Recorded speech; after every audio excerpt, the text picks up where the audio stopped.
And that's actually pretty even across the board. 317, 318. That's, you know, I'd actually be a little bit more in favor. I don't know, actually, no. I love watching Beast Coast play. I think they're actually one of the funnest teams and one of the teams you never really want to go against. But fighting Pandas, just this lineup feels like it should perform well. Yeah, just player-wise. They addressed the win condition right away. Beast Coast love the mag. They let that go, and then thankfully they're prepared. This is something, a big pet peeve of mine, is if you let a team pick something that you expected them to, just pick your counters right away. And they did that with the Wyvern Void. So win conditions under control. Only concern I have with this fighting Pandas lineup is the damage output, because right now they got a Void, a Dazzle, and an Axe as cores, and just you don't have much DPS. Your team fight's great. You've got a lot of lockdown. But at a point, Beast Coast with this crazy acceleration potential. Speaking of, they might actually just grab a first blood here. Yeah, they're going for it. Snaking going to be skewered up and away, and that is the wrong side of the tracks. There's nothing he can really do. A Cold Snap won't help him out, and no other support can be lended in by Moon. So nice start for Beast Coast, already on the board. Yeah, well done. He's playing under K1 now, but Ektor was excellent at TI. A lot of players saw him as by far the most efficient carry at the tournament. Don't tell me they're going to get another one here. Yeah, well, okay, maybe they can. Support's coming in. Skullfeld's moved up. He's not going to skewer up just yet. In fact, he's waiting just to see where Moon's going to go. And Moon, while he may like to try and creep skip this out, it's very difficult against a Shadow Demon. A skewer 4 will close the distance on him and at least get that extra slow, but they need to guarantee they can get the kill first. And that's why they're doing the pincer. Yep. This is great from Skullfield. I also like that the Wraith King went into the lane, so now you're just going to chase down. And cancel the salve. Yep. And you're going to prevent Moon. He's going to TP. That's great, but he's got to go all the way back to base. You've bought a ton of time with this maneuver. So now you actually get like an Invoker, which is going to be almost a 3-roll, considering you'll have all that time in the lane, and no supports to harass him out of it. As the game progresses, that's kind of how we can expect Snake King's farm priority to shift. You know, Mag just needs his base items at a point. Invoker starts to deal the brunt of the damage. No matter what role you are, at some point you're going to grab an Ags and enough levels to put in some work. Bottom is the curious lane for me. Whisper Puck is not something I've seen in a while, and you're up against a Wyvern Void. Relatively weak support. But Void's just so powerful right now. It's like near impossible to outlane this hero, especially in just a 2-on-2. Yeah, nice skewer on Ow. He's in some trouble. Yeah, Skullfell is just so active across this map. You can think of like the Mag being that 3-roll, but you just got him moving from the top down towards the bottom. In this 4-roll, just being the presence in the lane just messed up with the rhythm. And you see that right there mid. Huge heal bomb from Bryle equalizes the HP pools of each player. He also started with the Bassi, which is a nice touch. Any sort of plus armor against TA is always helpful and allows you to mess with the creep equilibrium. TA has a really hard time. If you can't kill creep waves efficiently. Well, they're going again up on top. Another disruption up, snaking. Kind of in no man's land, this level 1 Invoker. At least all the stuns have been used and they won't have enough damage to kill him before he TPs out.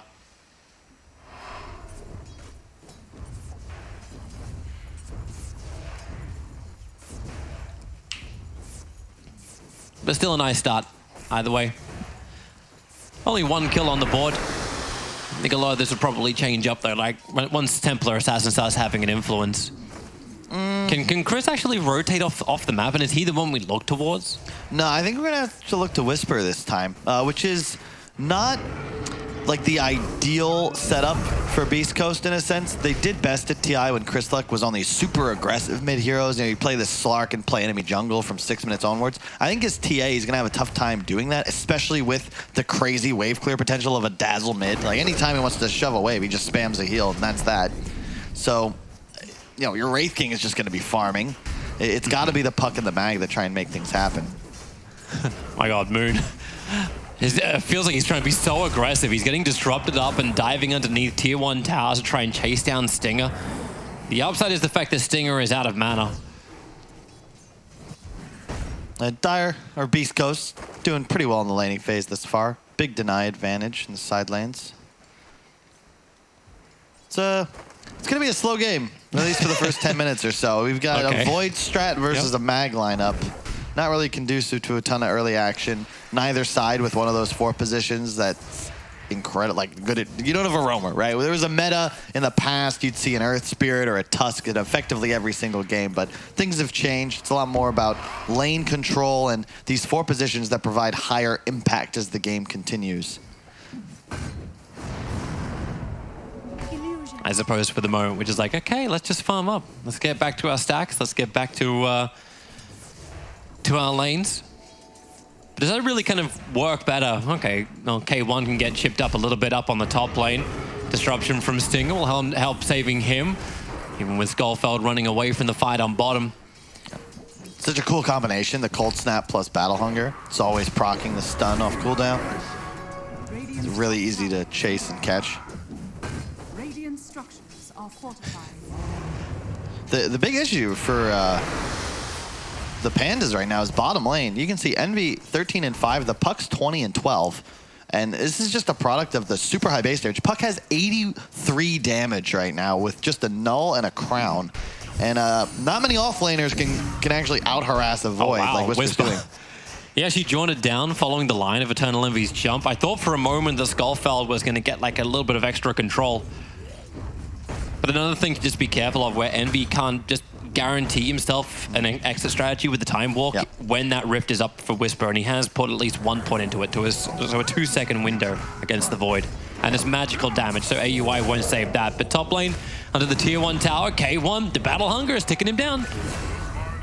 And Moon is able to get that kill. So, yeah, this is Void's weakness in lane is these cores that have like super high right-click damage, because you don't have a good time walk to reduce. However, I like Envy. He's got a point in the time dilation. So if Whisper makes any kind of miscue using both spells, all of a sudden, yep, there you go. And now he's locked out for a while. Skewer, pull them away. Envy able to time walk himself further over. And hopefully he's actually looking for some extra time locks. That's not going to happen. While that actually happened, there was actually a really cool moment between Chris and Bryle. Bryle went down to 3 HP against the Templar Assassin, where they both test each other. They're both about 10%, and Chris, even with refraction charges up, just went on. Yeah, so, very even mid. Yeah, it's a fun little duel happening between the mid lanes, the mid players. Yeah, still not much action. It's just pretty much trading in lanes. Every team trying to. Oh god, here's your farm action. Yeah, that's all himself, by the way, stacking these camps. Really well done by Chris Luck. Bottom lane, Envy's got no time warp. He'll try and go for the time dilation, but slow him down as much as he can, create some space, and that will be enough distance. So once again, this top lane, just poison setups. And the snaking having to create the extra space for Moon just to back up. But Chris now #1 on the CS. He's not #1 on the net worth, but he's only 100 short. Yep, I like Moon as well. Just this phase boots bracer build. No Vanguard rush or anything crazy like that.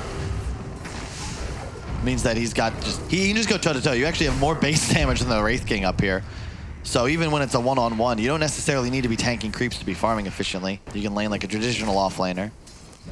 And I also like that the Owie Wyvern, you don't see this very often with the early point in Cold Embrace, but it's actually a great 1-point wonder. Only 50 mana cost, is very cheap. It helps with tower diving, and in addition, it's just nice. We've seen him use it on Envy a few times, just as effectively a free 2 tangos. God, Moon really is trying to keep attention on this top lane. They're dragging the SD back here as often as they possibly can. There's no other rotation, while you're then running Dazzle as well as Wyvern in the mid. So leaving Envy by himself to go against Whisper and just split the attention of Beast Coast, and it's working well. They're getting good damage into the mid-tier 1 tower. Another reason I love the Cold Embrace, it helps you tower push, because now all of a sudden you heal a creep, you absorb 3 or 4 tower shots. Actually, it's more like 4 or 5. It's just free creep damage, especially with the Bassi additional armor. Nice job by Skullfield. He's going to pull the aggro away. Can't really fight or defend this, but oh, he actually might die here. He's going to shrine up. They broke up on top, so Skullfield can shrine up. Moon now trying to run out of here. Snaking will create that space. K1's going to be playing on the edge of his life, knowing he has the reincarnation, but it's still a very long cooldown for that level 1. It's just this split attention. Chris just cannot stay near the wave. AUI is causing way too many problems in that mid lane. Yep. This is great. Yeah, they were applying pressure top. The offlaner is getting really aggressive. And then mid lane, because you've got the Dazzle Wyvern combo, you immediately kill creep waves. There's no real answer. And that Dream Coil control. He's just trying to wait it out, skewer up, but it takes way too long. The snap never comes in, so Bryle, well, they'll still end up getting the kill on him. The combo there, you can see the coil into skewer out wasn't landed, but they do still find the kill up top K1. Yeah, that was a little too early on the Culling Blade from Moon Meander, so he doesn't actually get that lockdown over on Stinger. Stick charges were what caused him the problem. Yeah. Chris Luck going to continue to jungle. Swapping over to net worth. You've got top 2 right now. Our Beast Coast. Moon the top on his team. The concern right now for the Pandas is their win condition, the Void, is not having the greatest time, and there's no steroid for the Void. Their draft already has DPS issues, so they need to try and continue playing aggressive. If you look mid, again, they just stay here with Owie and Bryle. They're going to aggressively push with the Bassi. Chrono up top. Yeah, going after the Wraith King. While you've got the Yank down, Snaking, going to send him back up in the air, drop him down. Eternal Envy slows him with the time dilation. Just a level 1, but Moon Meander, he's on the rotation over. K1, Cold Snap now up from Snaking. Just keep that damage coming in with all the lockdowns, Battle Hunger on him. K1 will make a break for the tree lines. AUI is killed off Skullfelt in the meantime, and K1 will finally tick out. In fact, it's Snaking who's able to see him through the tree lines, able to get that kill. Yeah, they killed mid tower as well. Really nice plays from the Pandas, trying to ensure they get map control wherever possible. It still feels though like it feels like Pandas is controlling a large portion of the map, but the gold is still slightly in favor of Beast Coast, and Beast Coast always have that RP approach you can have, even if it's in a 4 position. It's a scary factor. Yeah, the danger for the Pandas is that their draft kind of requires all their heroes be alive, whereas at the moment, you're going to have a puck already with the Veil, level 8, approaching the Blink Dagger. How are you going to keep your Dazzle or your Wyvern alive? Like, if you lose one of these heroes right off the bat, you're going to have a tough time actually finding the ability to stay alive in fights long enough to get kills, because you just don't have damage yet. They're getting towers, of course. This is just really good rotations. Beast Coast, the danger of the lineup is, of course, you've got TA, you've got Wraith King, they're farming jungle, puck is bottom. You don't have the ability to defend unless you're willing to rotate one of these cores. I would much prefer to finish farming. They're trying to hunt AUI in the trees. He'll come down, Whisper. Okay, he can orb jaunt himself in, so Stinger can get some information. Start throwing out the poison, but support is arriving. No illusionary orb for 3 more seconds. Whisper has to wait this one out. They're trying to keep the control. Here comes the EMP. Phase shift, dodges almost all the attacks, and then jaunts himself up into the trees for a TP away.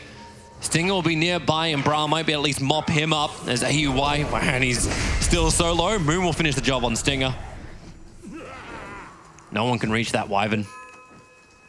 They've all retreated back out. Yep. Beast Coast, though, still getting the farm on. Deso's going to be completed on Chris Luck and just 400 gold. He's trying to hit this mid tower. Has 5 levels on the Void.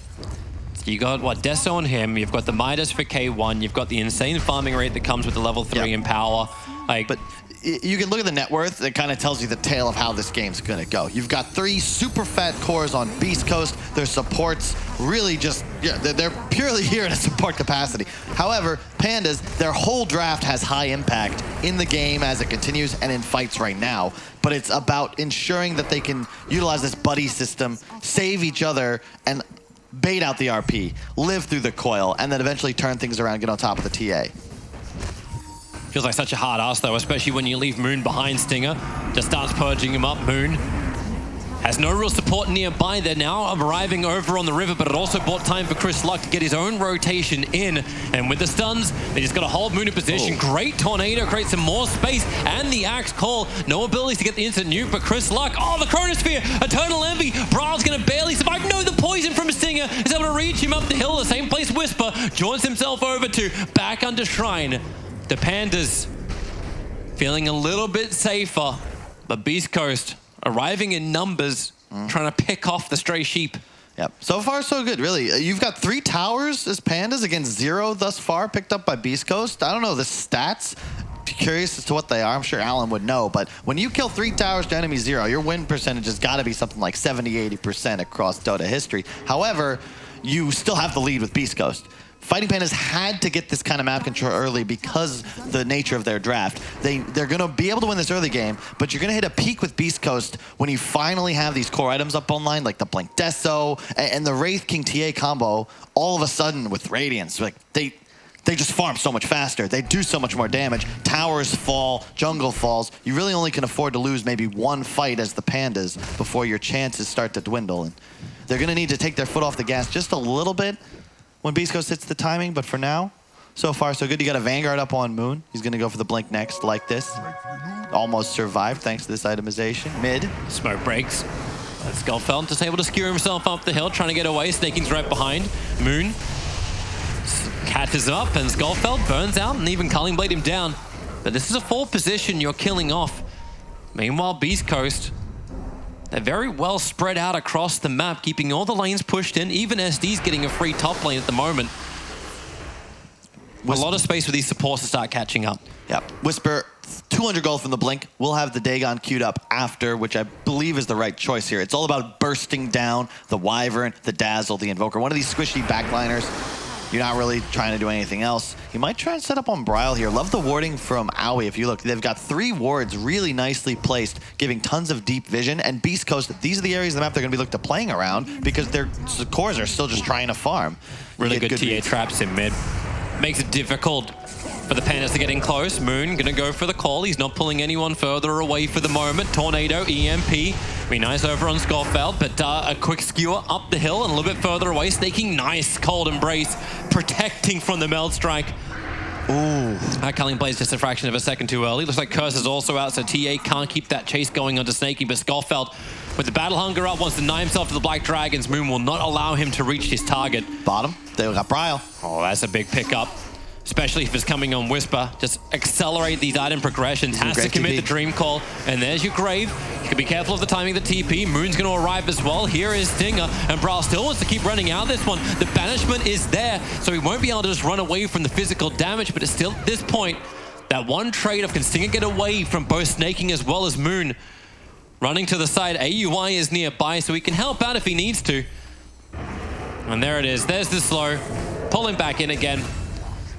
Yep. But it's still a call for a support. And keep in mind, the game thus far has been 4-on-5. Wraith King has not entered the field of battle yet. He is still safely within his own jungle. Farming up with the Midas, has Empower Bot following him around. Schofield doing a great job holding his hand, escorting him to and away from all that nice deep vision you're talking about. Like they can't see what he's doing. They don't know what's going to happen. Yeah. Envy's going for the Yasha. Interesting. So this, you typically see like Nico Baby, I think was one of the first people to popularize this like Diffusal Void build. The big timing, of course, when you get the Manta. Envy going for what he would usually, he's usually a farm first kind of player. He's going to go for the Yasha first because it increases your farm more so than Diffusal, a bit cheaper. When you get the Manta Diffusal, that's when Void really starts to hurt. Blinks out. They get the call over on the SD. He's the saver. He needs to get that disruption off. Able to do so, but he won't save his own life. He only gets a couple of copies of Moon. So AUI, once again, when the Pandas go fighting, they're able to get the support teams. But up on top, Scarfeld, Snaking. Do they even see each other in the nighttime? I don't think so. Snaking's just walking by like he didn't scout out anything. But he wants to move quickly. They want to find the Wraith King, but they won't. Really good job by Hector, making sure he gets out of dodge, forces the big rotation, and now they can most likely collapse on mid. They know they force multiple TPs thanks to the ward on the Shrine. Crystal kill, just 2 shots the tower, no problem. He's got the blink ready, and oh god, Moon, oh, that would have been very scary. Almost teleported right on top of the melded TA. Luckily for him, he canceled that, but everyone else from Beast Coast are headed down south. They can look for the axe. It's just removing the tier 1 towers. There's no backdoor protection for these. The TA knows she can just jump in and take these out easily. Yep. And especially when the Empower buff is starting to arrive. I'm looking at 129 plus 201 as he sets a meld trap in mid. Eternal Envy walks straight into it and gets obliterated. Woo! Moon's going to look for a rebuttal down on bottom lane. They'll end up culling blading down the Wraith King, but he's got a secondary life. That's why the EMP burn ready to go too. Skullfeld actually burnt dry from that. Just walk it off. Sound like a high school fitness coach. It's like, you got a stitch? I don't care. Walk it off. TA's looking for her own jump too. No. With no more DD, it's like, okay. You can feel the pressure though, right? All of a sudden it's like, okay guys, we got our items, time to go. And all of a sudden you've got 5 Beast Coast heroes on the enemy side of the map looking to get super aggressive. The Blink Puck, Blink TA, Wraith King Radiance, like you're just so strong right now. The damage output is nuts. Pandas need initiation, and then they need counter initiation as well to get rid of an RP, a TA initiation. They've got to negate this high DPS and take a long fight if they want to spin things around in this mid game. Because a passive, if they continue to let the status quo just exist as is, you're going to get out-farmed. Yeah. Envy has a Yasha, the Wraith King has a Midas Radiance. This is not equitable. Envy may also have no life. He has the Chronosphere, decides to turn around and take the fight, even though he's walking out. Do I go in? Do I go out? I really don't know if I'm meant to insert or retract. As the rest of the Pandas, they will arrive, get a battle hunger over on Scarfeld. But Chris is waiting on top of his own TA trap for someone to walk down the down that bottom lane. It won't happen. Instead, they go towards the bangers. He fakes out the RP, Envy does not go the whole way through. Eternal Envy, saved by the shallow grave as well as the cold embrace. Double layers of protection. And Stinger just needs to make some copies, get into the trees and get the hell out of there. TP is available. He's gone south while they went north. Cold's available and Moon will pull the SD out of his TP. Yep. But once again, it feels like every time you have these fights, it's supports that die. And not just that, look at where they are, right? They're in the far corners of the map. There's no objectives to be taken down here. And if you check out what was happening around that, Beast Coast went up 1,000 gold. Even though they lost 2 heroes, they were farming all 3 lanes. TA cut bottom. He's got traps placed to do it more later. Skeletons were mid, and Whisper took top all the way to the tier 2. So they're cutting their losses quite well. You don't care. Look at the support's net worth. They are here as save and empower a bot. They are not really necessary to win Beast Coast the game. It's just about activating their course. It's a 2 protect 3 is the way they're currently playing. And it's momentum-based heroes as well, like a Templar Assassin who has a good start. It's not even through kills. Like Chris Luck hasn't got a single kill of this game as a Templar Assassin. Even that kill on Envy and mid lane went to the side. More kills are actually on Whisper. Call attempted by Moon, but Stinger just had the purge available, and Wraith King can walk it off from him. But he's got that blade mail that just arrived too. It just the big advantage for Beast Coast right now is their wave clear and their farming speed, right? If you look, Puck, TA, Wraith, these heroes kill waves within like 2 to 3 seconds. No one on Flying Pandas really can do that right now. Bryle perhaps, but Moon isn't able to farm creeps. He's got to continue hunting around the map. They need to find kills. I think they've been playing a better game so far. The problem is their strategy is so much harder to execute. They need team fights. Beast Coast are just like, well, we're gonna farm. Like it's cut and dry. We're gonna farm. We're gonna split push. The Skeletons are gonna do the work, and Puck's one of the most versatile heroes to do this side lane push. That's why you see Whisper hanging in the tree lines. This tier 2 tower is taking so much damage from a catapult wave as well. And Pandas didn't want to reveal. They had 3 players smoked up looking for a fight, and they found nothing. They did find something top, though. Chris Luck could be in some trouble. He's got the blink out. Envy? If he had gone for the chrono there, maybe that's a kill. He leapt out instead, trying to bait Chris Luck in, give his supports time to rotate over. But is this the other issue of like a Faceless Void if you don't have enough damage inside that Chronosphere? It's not like he's Mask of Madnessing this, and you don't have that Diffuser Blade mana burn as you were mentioning with Manta Star later on. This all takes a little bit more time.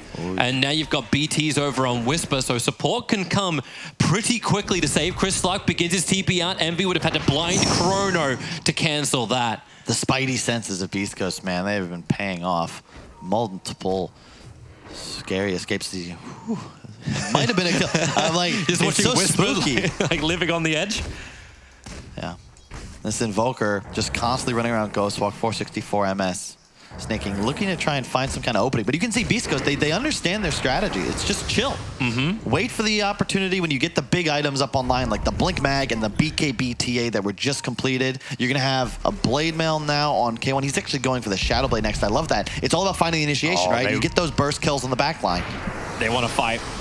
Yeah, bring in that Blink reveal. Look for the RP. Almost felt like Chris Luck was baiting with the TA trap. Like the Sentry Ward got rid of it quickly. Whisper's got vision. Got to be careful, though. So goodbye tier 2 tower on bottom lane while this is happening. Fortification is the only thing that really slowed it down. And Whisper can be careful. He doesn't have a Yule Scepter. Okay, woo.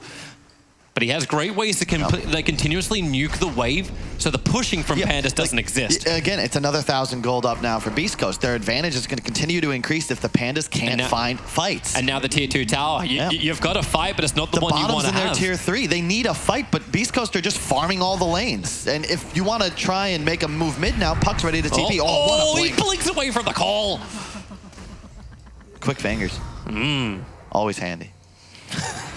And yeah, it's the moment that happens, the moment they reveal, all of a sudden Wizards like, oh, okay, shove in top. Are they going to Roshan now? You've got the Necro books available. Envy's just going to go into the pit. They'll get rid of the TA trap that reveals they're there, but look at the wraparound. Moon gets slowed down by the TA trap. Chris is definitely considering jumping in. A 10-second BKB is ready for this Templar Assassin. He wants to fight. The Puck Orb's getting information. Now the call. They find their targets. Give me the Templar Assassin. Envy goes in for the Chronosphere. He got the SD as well as the TA, but the curse in the backlines. Puck being kept out of this as well. Stinger will end up going down, but now Chris gets the BKB off. Envy has to jump himself away.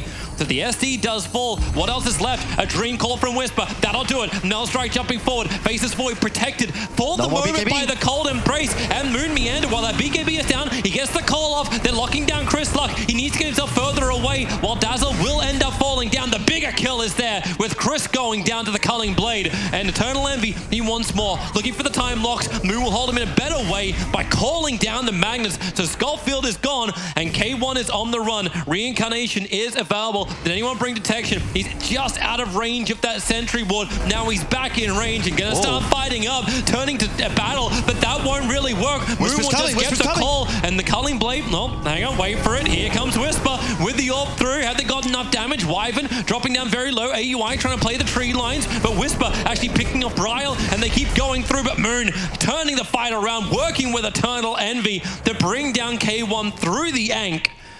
What a fight. That's exactly what you need if you're Pandas. How long was that fight, right? They come out ahead. They did use a buyback into a dieback on Bryle, but that was, what, a 45-second engagement? Those are the sort of fights they're going to win. Big mistake by Schofield. He walked into that chrono, as you'll see right here. He's thinking about RP. He's got a 3-man right there and just walks straight into it.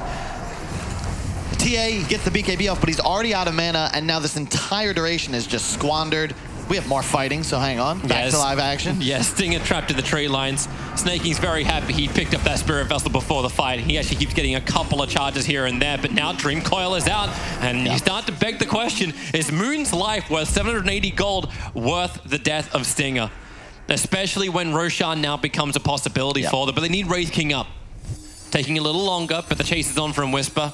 He will not continue into snaking. Yep. The big benefit now for Beast Coast is, of course, they do Roche much faster than the Radiant side. Another buyback forced by Moon. They're all inning for this Roche defense, but you got to be so scared here. Without Chrono available, they'll have it in 10 seconds. You're just not online. Look at the net worths right now. You know, Wraith King and TA are both near 4K ahead of the entire game. You just don't have damage yet as Pandas, and as you can see, Beast Coast, if they find an opening to kill your Wyvern, to kill your Dazzle, you've got 2 seconds to react and try and get a save off. This is dangerous.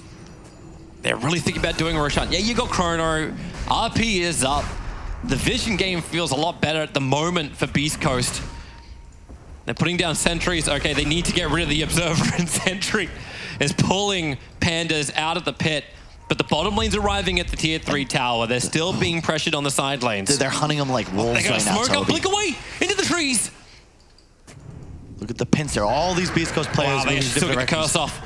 They need to be able to bring down Chris Luck. BKB is available. The call's going to begin. Whisper is nearby, but it won't help. Chris Luck even burned the BKB and died instantly after. That's a long death timer. And maybe now K1 needs to do some work in the back lines. Create some space. Another great call, taking away the save. So SD will die up on the hill while the Dream Call holds the rest of the Pandas in position. A jump in Eternal Envy, the Chronosphere. He'll catch his own teammates out as well, but it won't matter as long as he can find the kill. Bryle is low, but he's being protected by the low sword. Orb will fly forward. Whisper will finish him off, and they move to the next target. Over towards Snaking's Invoker. Not enough damage. 66, and he is away. K1 has to fight without that anchor available. He cannot battle into Eternal Envy. The Cold Embrace just making it impossible for any physical damage to come his way, and now the Magus will be cleaned up as well. The fight has continued. There's always a buyback from the Pandas, but now they can move in and take Roshan without contest. Can they, though? It just takes too long, Toby. They don't have the damage with Dazzle dead. That's the Medallion, that's the Necro Book. They simply cannot do the boss fast enough. they're still outplaying Beast Coast in these engagements. They find the pickoff on TA, even got the BKB pop, but even in that 4-on-5 engagement, it still was a bit dicey. And it's all just because of the massive damage output and advantage that the cores of Beast Coast have. You blow all these spells to get one hero, sure, that's cool, but you still have a Dagon 2 Veiled Puck that's level 20 and that Wraith King with 2 lives. This is still a tough one because Pandas, they don't, Envy's finishing the Maelstrom now, but this is his first true like farming item. The #1 net worth is still your axe. And you see the initiation. This is a completely 3-on-5 engagement this entire time. Chrono unfortunately grabs the dazzle, almost ensuring his doom here, but it's kind of bound to happen. I think Brow could have probably juked that orb had he been a little faster on his moves. They just try to save him. Well, yeah, Dream calls out. Quick little silence over on snaking. This is just Whisper trying to escape. Whew. Tornado was almost long enough to reach the puck.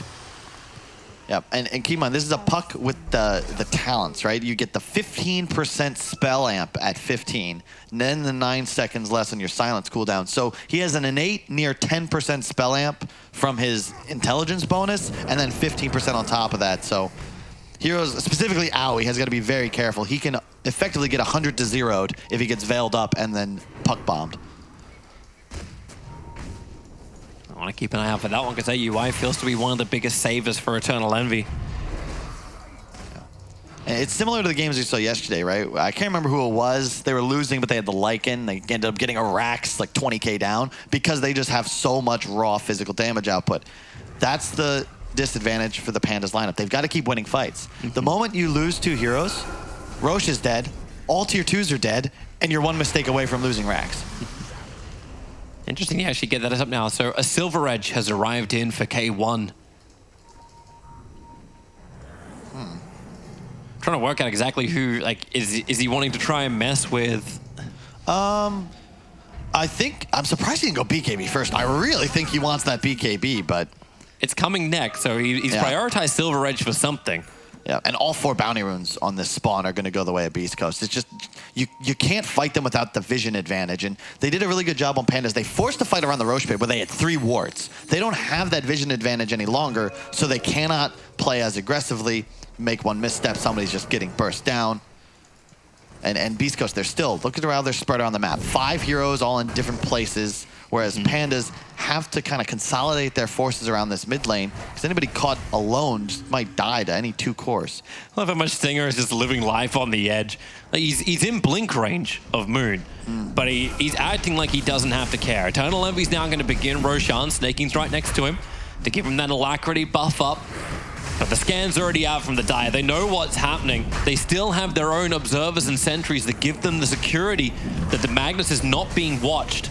The Templar Assassin, however, is not there. She just finished up the Daedalus, has TP available, but is adding pressure to the bottom lane just to get the Pandas to look behind themselves once again. And they just take so long. So TA can stay bottom with this Daedalus. He's going to force response. He's jumping up quickly into the Manta, looking for Stinger. The disruption does come out. Stinger just trying to walk this off, but as you said, TA attacking that tier 3 tower on bottom lane. The curse will come in, triple TPs. So now wait for the call. Moon's able to get the call out. Eternal Envy will be here too. And do they have any way to save that TA? They do not, and she's dead for a very long time. Yeah, no buyback either. They should know that as well. They saw the Daedalus. Really heads up play by Owie. I'm sure he called out that big item pickup. Immediately makes the play. They force a mass TP, sure, but you get the big core. It just has to be transitioned into an objective. They need to get Roshan. But they also need to defend that tier 2 town, which is taking damage from a catapult wave. Eternal Envy still takes too long to get Roshan. And depending on the timing, Puck's able to scout from range. Magnus can cause you real problems in a choke point. And you've got a Wraith King who's always going to have a double life and can buy that extra time. The longer the game goes, though, the better the position of the Pandas. Like the net worth order has not changed. 3 Dire heroes on top and 2 on the bottom. But as the game continues, the earlier, like your 6th item is not as impactful as, you say, your 3rd item, right? And as these mid-tier, I don't know how to explain this properly, Toby. Be nice about it, An extra item on Wyvern, an extra item on your Invoker, like these are huge. Like if Snaking gets a Hex, who cares if the Wraith King or the TA is 6-slotted, right? All of a sudden, oh shit, I'm just dead. My BKB is not able to be popped. And you have a team concept that can function well. Nice invis room for Moon. Again, a little too early on the cleave. Stinger will make him work for it. But the pressure's being applied to mid, the pressure is continuous being applied to bottom, and Moon, well, the smoke will break, puts the battle hunger over on K1, as the Templar Assassins forcing out the lanes once more. They really want to ensure all these tier 2 towers remain up for Beast Coast. It's the question, when do they actually look to make a play? So far, Beast Coast hasn't changed the song. It's just push 3 waves, don't fight. Well, eventually they'll have to go for Roshan, but Chris is getting stronger and stronger. You'll be able to do this like in, well, 2 shots if we keep going at this rate.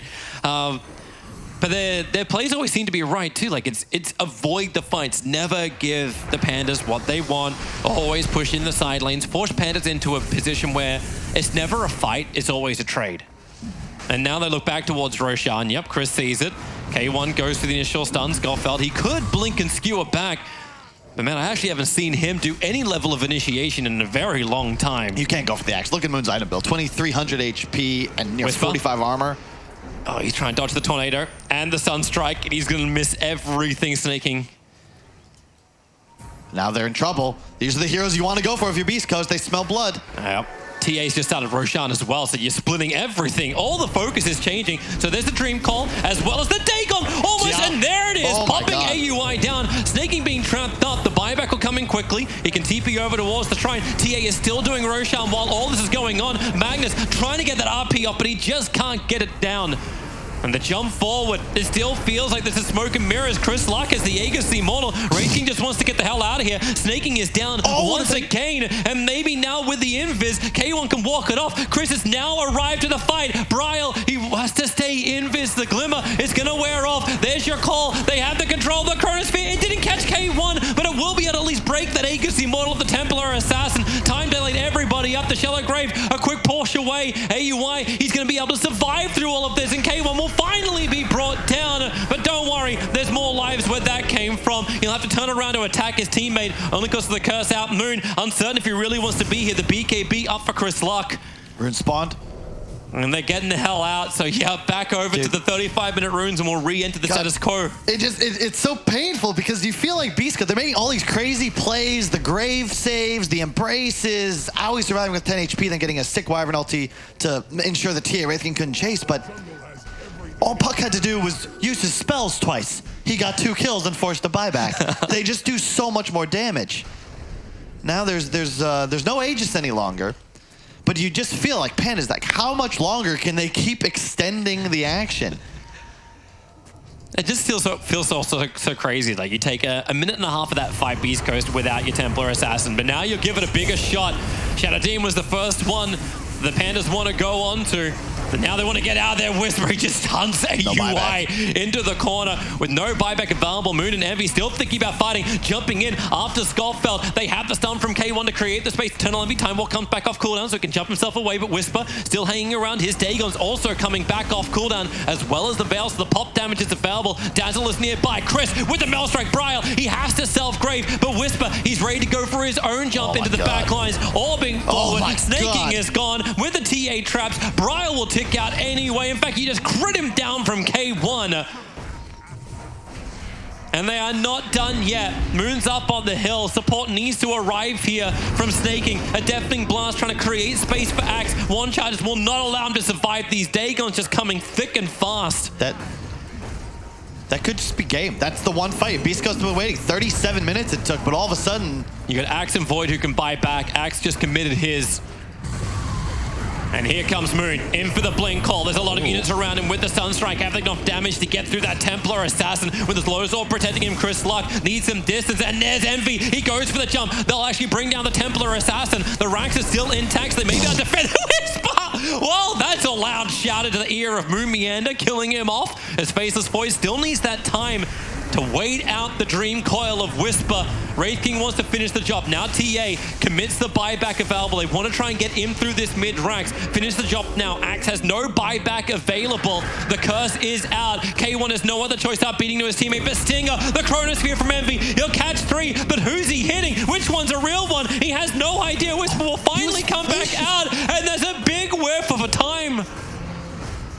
K1 trying to finish the job, still has reincarnation available. It does Not Matter or Chris Lucky just jumps in! AUI! This time it's not going to be the puck! Chris, on low life, retreats himself out. They've taken the ranks and continue to keep the man advantage in favor of Beast Coast as they move towards the bottom lane. Chrono is still on cooldown for over 100 seconds. How do you defend this, Pandas? It's just too much damage, Toby. Whisper's going to jump again. You just watch him in the tree lines. K1's just baiting for information. He just wants somebody to come a little bit further forward. Don't tell me they're just going to start hitting the throne? Is that the play? Yep, that's the play. Here's your jump. Go for the instant kill. Eternal Envy, Shallow Grave up. Nice for Brile. But then the Blink Skewer pulling Void further away with a force on Envy. He's at least able to get the time walk up. He moves over towards Stinger. So moving from death to, well, death. It still results in the same fact. As SD's able to defensively disrupt and get away to safety. With no buyback on the Faceless Void, at least trying to look for that Sunstrike pickoff over on Stinger. It will not be able to connect. The tier 4 towers are falling, and the hopes of Pandas kind of fall with it, unless there's something huge. Yeah, able to get the call up, but once again, Stinger with this Blink Dagger. He stays back. Now Moon looking for the call, at least able to catch out one. K1, he's still got the reincarnation. RP, control out over on the Invoker. Another great Shallow Grave as Whisper into the back lines. Gets the instant Dagon kill on the Moon. They'll get the follow-up into snaking. GG, well played. Beast Coast will take game 1 in this series. With Spell Amp, that Dagon is 1,037 damage. That is a Laguna Blade on a 15-second cooldown. Whisper, like, the whole Pandas lineup is built around having all 5 heroes